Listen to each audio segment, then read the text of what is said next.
Para kerabat yang terkasih, selamat malam semuanya. Di akhir itu ada kata-kata istimewa malam ini.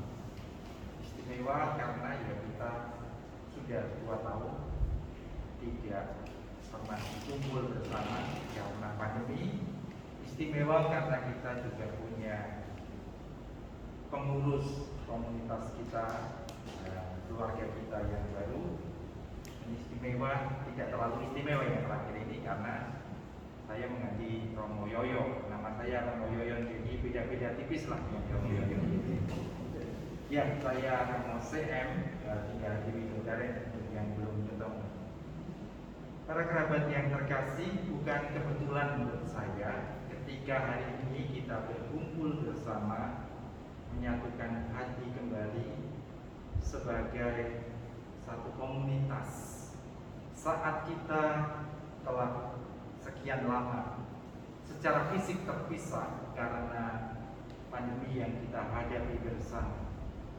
Di pesta pemberkatan Basilik Lateran yang maknanya adalah untuk membangun kesatuan dengan seluruh gereja, artinya membangun kesatuan seluruh gereja dengan gereja yang di sana ada tahta Santo Petrus, gereja di Lateran, gereja yang menjadi lambang kesatuan seluruh gereja.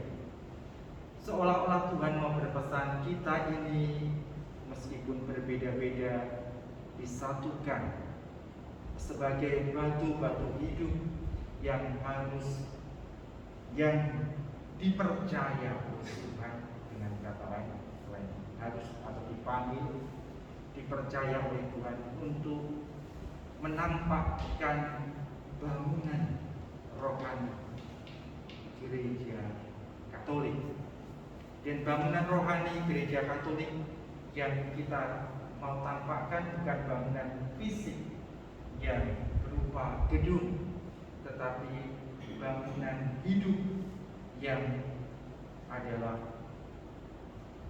nafas dari kehidupan gereja, karena gereja sendiri pada hakikatnya adalah persekutuan umat Allah. Gereja yang bagaimana yang dikehendaki oleh Yesus. Dari Injil Yohanes yang kita dengar tadi, Tuhan itu marah kalau gereja dijadikan tempat jualan. Yang menarik buat saya ketika saya merenungkan, mungkin kita ini nggak pernah berjualan di dalam gereja atau di dalam komunitas kita. Nggak ada satupun yang jualan kan? Ya nawarkan kecil ya adalah, tapi bukan profesi kita di dalam komunitas kita atau di dalam gereja kita. Tetapi ada sesuatu yang inspiratif dari Injil hari ini, yaitu kata jangan jadikan tempat atau rumah Bapakku tempat berjualan. Para kerabat terkasih, intinya orang jualan itu apa sih? Kalau saya orang Jawa itu kalau orang Jawa itu memperhalus kata jualan itu rugi sakta badi sana. Sakta itu bagian kecil dari mata uang waktu itu. Artinya ya tetap untung aja. Jadi orang jualan itu pada intinya adalah mencari untung.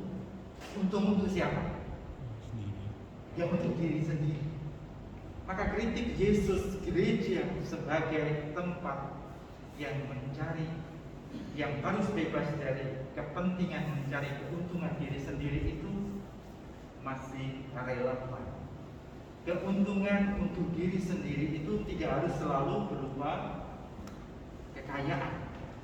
Keuntungan untuk diri sendiri itu bisa jadi adalah reputasi dan nama baik. Saya, saudara-saudari terkasih, ketika dihubungi oleh keluarga salah seorang anggota kerabat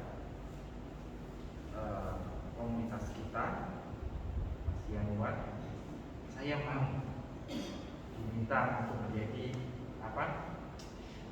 teman perjalanan KKIT, kerabat kerja Ibu Teresa. Tetapi waktu itu saya sungguh-sungguh ingin bertanya pada diri saya, apa motivasi saya mau? Apakah saya mau numpang eksis atau saya mau apa? Maka saya tidak ingin langsung menjawab, dan waktu itu saya minta waktu sebentar begitu lalu bertanya. Nah, saudari-saudara terkasih, para anggota KKIT yang berbahagia, gereja dipanggil untuk menghadirkan karakter budaya tertentu.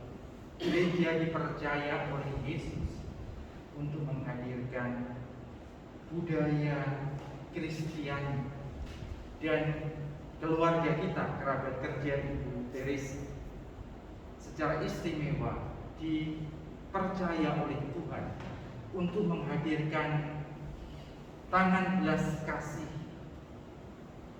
Yesus dalam kehidupannya.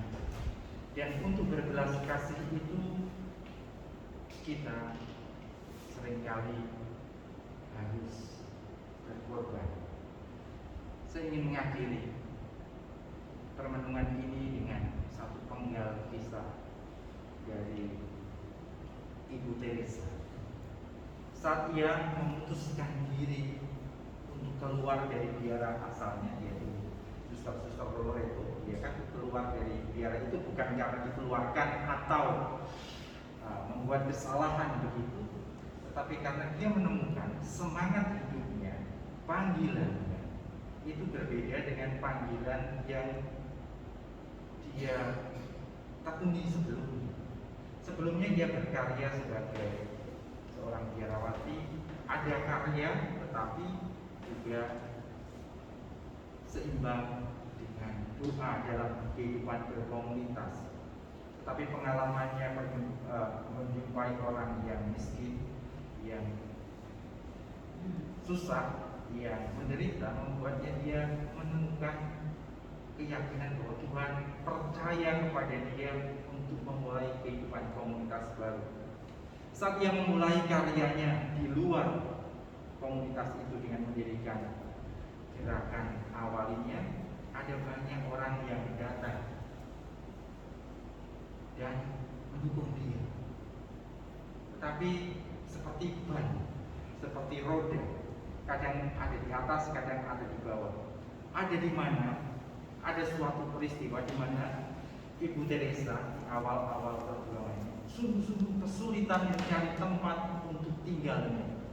Dia harus berjalan jauh untuk mencari tempat tinggal yang bisa dia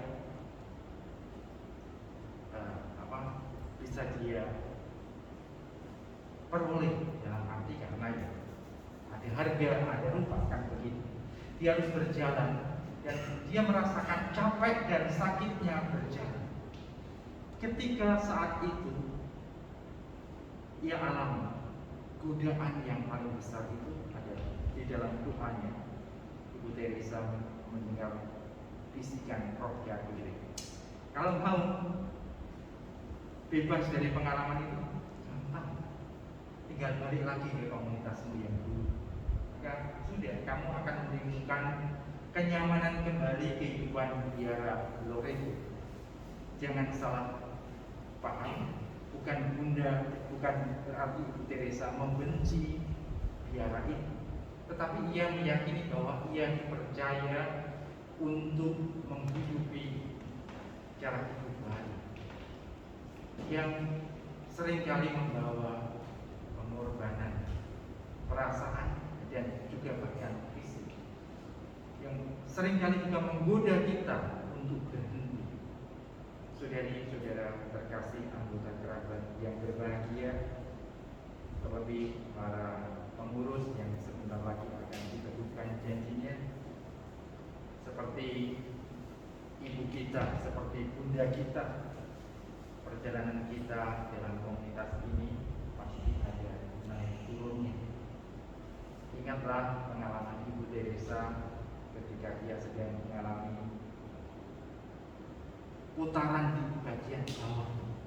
Di saat beban seluruh roda itu tertimpa pada titik ini, saat semuanya menjadi terasa begitu berat, saat berhenti atau cukup menjadi kata yang ingin kita ucapkan dan ingin kita lakukan, pada saat itulah kita sedang digoda untuk menyangkal, untuk menolak, untuk juga berkata tidak atas kepercayaan yang Tuhan percayakan kepada kita.